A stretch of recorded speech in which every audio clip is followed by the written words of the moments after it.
అందరికీ నమస్కారము. నేను మీ సింగరబాబుని. ఈరోజు మనము విశాఖపట్నం రైల్వే స్టేషన్లో ఇప్పుడే దిగామండి. విశాఖపట్నం రైల్వే స్టేషను లేదా ఆర్టీసీ కాంప్లెక్స్ నుంచి 10 నుంచి 12 కిలోమీటర్ల దూరంలో సింహాచలం అప్పన్న స్వామి ఆలయం ఉంటుందన్నమాట.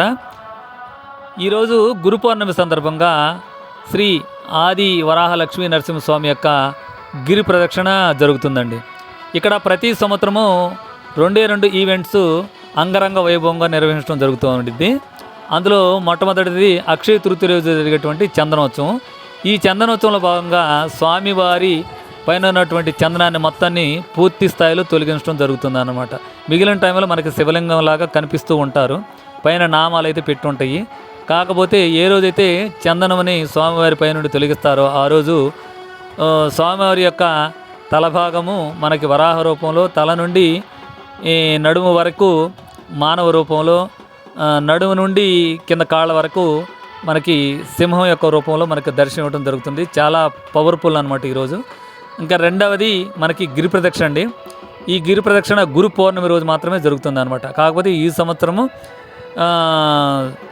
ఆషాఢ శుద్ధ చతుర్దశి మధ్యాహ్నం 2 గంటల నుండి పౌర్ణమి రావడంతో మనము గిరి ప్రదక్షిణకు రావడం జరిగింది అనమాట. మనము ముందుగా కొండ మీదకైతే మెట్ల మార్గం ద్వారా నడుచుకుంటూ నేను 4 గంటలప్పుడు ప్రతి సంవత్సరం పైకి వెళ్తానండి. వెళ్ళి ముందుగా భక్తులందరూ కింద గిరి ప్రదక్షిణలు ఉంటారు కాబట్టి కొంచెం రష్ తక్కువగా ఉండేది. ఇక్కడికి వచ్చి స్వామివారిని దర్శించుకొని తదనంతరం నేను నా యొక్క గిరి ప్రదక్షిణని ప్రారంభించడం జరుగుతుంది అనమాట. ఈ గిరి ప్రదక్షిణకైతే భక్తులు గత 3 సంవత్సరాల నుంచి నేను వస్తున్నానండి. ఇక్కడ మొత్తం దూరం వచ్చేసి 34.2 కిలోమీటర్ల దూరం అయితే ఉంటుంది.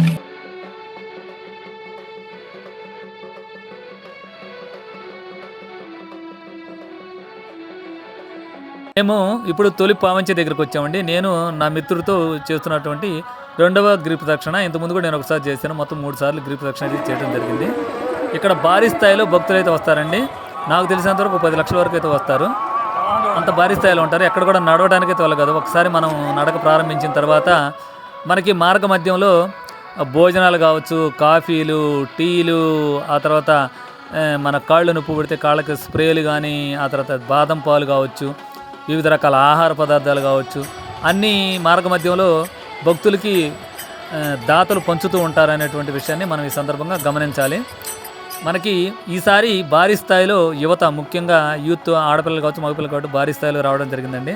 ఇప్పుడు ఆల్రెడీ ఈరోజు పౌర్ణమి కాబట్టి చంద్రుడు కూడా మనకి కొండపై నుంచి అంత అద్భుతంగా కనిపిస్తున్నాడు. చూడండి, ఈ చంద్రుని వెలుగులో ఈ మార్గ మధ్యలో నడిచి వెళ్ళటం ఒక మధురమైనట్టు అనుభూతిగా అనిపిస్తూ ఉంది. మనం ఇప్పుడు స్టార్టింగ్ పాయింట్ నుంచి హనుమంతవాగు దగ్గరకు వచ్చామండి. ఇక్కడికి సుమారు 9 కిలోమీటర్లు.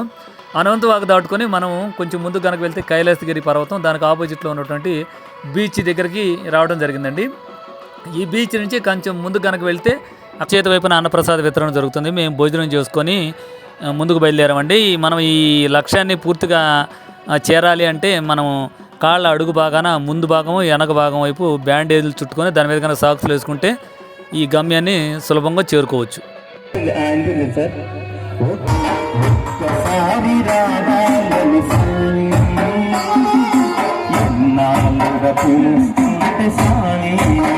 ఈ గిరి ప్రదక్షిణ వల్ల స్వామివారి కరుణా కటాక్షాలతో దీర్ఘకాలిక వ్యాధులు నయమవడంతో పాటు లక్ష్మీ కటాక్షం ఉంటుందని భక్తుల అశాంతమైన విశ్వాసము.